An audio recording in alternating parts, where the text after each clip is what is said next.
Hello दोस्तों, कैसे हैं आप सब। आई होप आप सब अच्छे होंगे, आपकी पढ़ाई अच्छी चल रही होगी। आज इंपॉर्टेंट और छोटा सा टॉपिक लेके आए जिसका नाम है आरएनए वर्ल्ड। ठीक है, हम अगर स्टार्ट करते हैं आरएनए वर्ल्ड को, क्या बोलते हैं।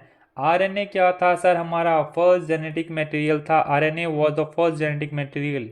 ऐसा क्यों बोला, आइए पढ़ते हैं।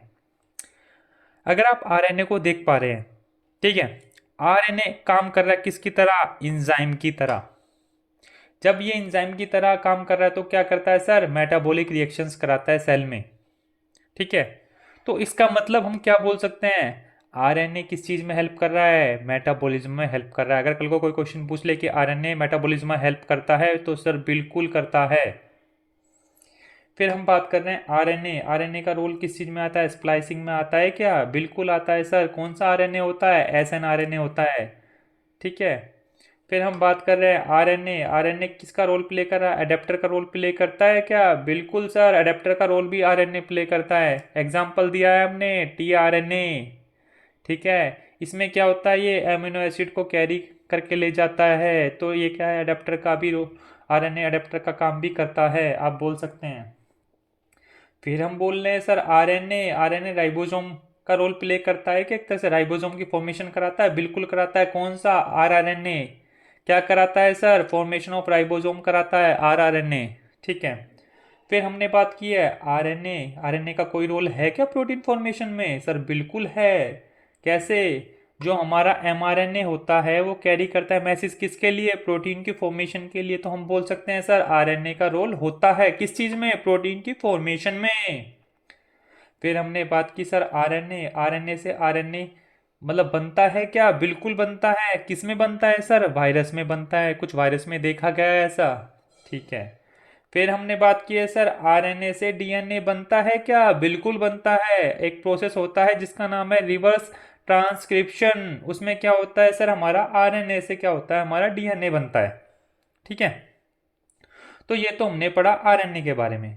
चलिए आइए हम बात करते हैं डीएनए के बारे में। डीएनए के सर ओनली दो फंक्शन है। ठीक है, अगर आप आरएनए और डीएनए में कंपैरिजन करते हैं तो डीएनए, एक तो डीएनए से क्या बनता है, हमारा आरएनए बनता है, जिसको हम क्या बोलते हैं, ट्रांसक्रिप्शन बोलते हैं। और दूसरा प्रोसेस क्या है, डीएनए से हमारा डीएनए बनता है। अदरवाइज अगर इन दोनों में कंपैरिजन करेंगे तो जो आरएनए रोल परफॉर्म कर रहा था, डीएनए कोई सा भी नहीं करता। ना तो डीएनए इंजाइम का काम करता है, ना डीएनए स्प्लाइसिंग में हेल्प कर रहा है। ठीक है, कोई रोल प्ले नहीं कर रहा। ना डीएनए अडेप्टर का काम करता, ना राइबोसोम के फॉर्मेशन में, ना प्रोटीन के फॉर्मेशन में। मतलब इसका क्या है, कोई रोल नहीं देखने को मिलता। ठीक है, प्रोटीन की फॉर्मेशन में अगर बात करते हो तो डायरेक्टली कोई रोल नहीं है। ठीक है, क्योंकि ये आरएनए पे फिर डिपेंड करता है प्रोटीन की फॉर्मेशन के लिए। तो अब हम बात करने वाले हैं आरएनए। आरएनए क्या होता है सर, हमारा अनस्टेबल होता है। क्यों अनस्टेबल होता है, जो इन्फॉर्मेशन इसके अंदर होती है वो लंबे समय तक स्टोर नहीं हो सकती, क्योंकि ये अनस्टेबल है। तो फिर क्या है डीएनए। डीएनए क्या है सर, एक तो स्टेबल है, और दूसरा क्या होता है, जो इन्फॉर्मेशन जानकारी इसके अंदर होती है वो लंबे समय के लिए स्टोर हो जाती है। और इसी कारण आरएनए से डीएनए बना, और डीएनए को अब क्या माना जाता है, मेन जेनेटिक मटेरियल माना जाता है, क्योंकि इसमें इंफॉर्मेशन लॉन्ग टाइम के लिए स्टोर होती है। ठीक है, और अगर आप आरएनए की बात करते हैं एक जनरल टर्म में, तो आरएनए ही सारे फंक्शन परफॉर्म करता है जनरली। एक सेल में बहुत ज़्यादा फंक्शन कौन परफॉर्म करता है, मोस्ट ऑफ द फंक्शंस कौन परफॉर्म करता है, आरएनए। अगर आप बात करते हैं, और हम बात करते हैं आरएनए ही इवोल्यूशन के टाइम पे सबसे पहले आया, इसलिए हमने बोला RNA was the first genetic material. ठीक है, आई होप आपको ये वीडियो इंफॉर्मेटिव लगे। ठीक है, और आपके एग्जाम पॉइंट ऑफ व्यू से जो भी पॉइंट हमें लगे वो हमने इसमें कवर किए हैं।